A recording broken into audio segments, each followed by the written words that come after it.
Hello, I'm Anthea Faulkner again. Look, I know it seems like heresy to say that budgets don't work, especially when all the finance gurus are telling you to do one, but I've got to be honest and say that budgets never worked for me and don't seem to work for most people I meet. In fact, budget has become a bit of a dirty word for households all over. When most people think of doing a budget, they think of restriction and penny pinching and all their previous failed attempts at trying one. I remember way back when we used to keep a budget journal and we'd write down every single expense and then compare it to our income and see how we were faring. But it was such a pain in the butt because we were self-employed and we could never actually predict what our income was going to be.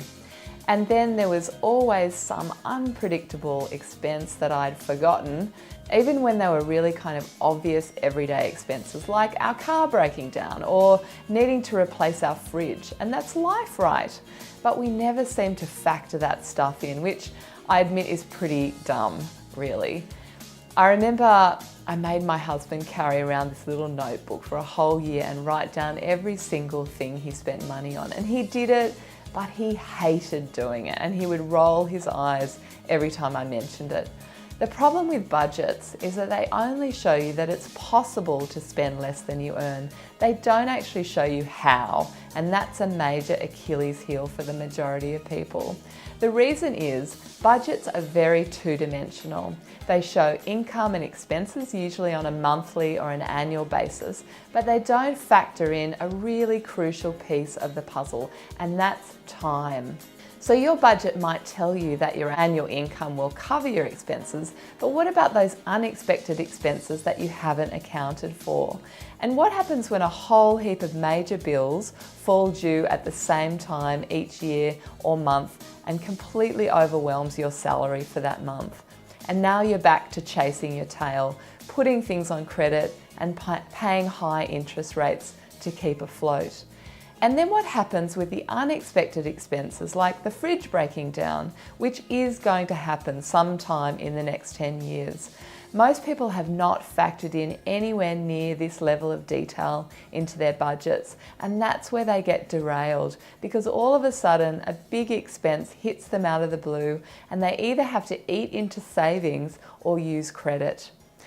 Some people I speak to say, well, I've got it all sorted. I pay a percentage of every bill every month so that by the time the due date comes, the bills are all paid up. But is that really the most efficient use of your money?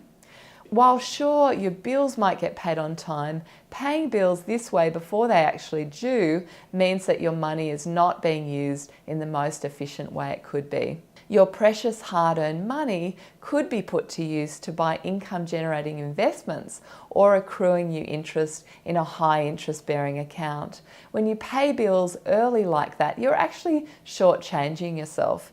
And paying your regular bills early doesn't help at all with making sure you have money available for unpredictable expenses. So how do you make sure all your bills are paid on time every time? Not too early, but also not too late, so you can avoid late fees. Well, you need a system that will factor in all 6 types of expenses that I spoke about in my last email, but show you exactly when they need to be paid over the course of a year to prevent your account from going into shortfall. So all your predictable expenses will have an exact date when they're due, everything from rent to Netflix to birthdays. And then for all the unpredictable expenses, you need to work out what the annual cost is for each of these things and then divide either by 12 months or 26 weeks and then create an automatic periodic transfer into a special savings account for that money to accrue over time so that when you need it, you'll have it for all of those things. It's not difficult to work out your total expenses and all their due dates. You can do that by using the transaction checklist I've given you, but I'll be honest and say that the next bit is a little bit tricky. How do you work out how much money you need to have in your account on any given day to make sure that all of your costs will be covered? You could try and do all the maths, put it into a fancy Excel spreadsheet, but it still may not be able to tell you exactly what your magic number needs to be for your account balance every day of the year. And that's why I love our spending planner. It crunches all those numbers for me and tells me the most crucial information I need to be able to make day-to-day decisions. What does my account balance need to be today? That information helps me decide whether or not I have surplus money to spend or not. So for instance, can I buy that dress I've got my eye on today? Can we afford to take the kids to a theme park right now? Or can I afford to scoot some money over to our investment portfolio so that we can build our wealth? And it also tells me exactly when I need to suck my belt in and try to raise some more money so that I can prevent potential disasters before they happen. And that totally takes the stress and worry out of managing your money.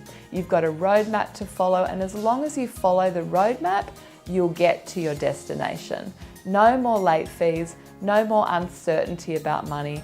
What a weight off. In my next few emails, I'm going to share with you how to power save money in certain key areas like food and insurances so that you can reach your financial goals faster. And if you have a really big goal like getting together a home loan deposit or saving for an amazing overseas holiday, then the key is coming up with the cash and finding dollars that you didn't even know you had. Stay tuned and I'm going to show you how to totally smash your savings out of the ballpark.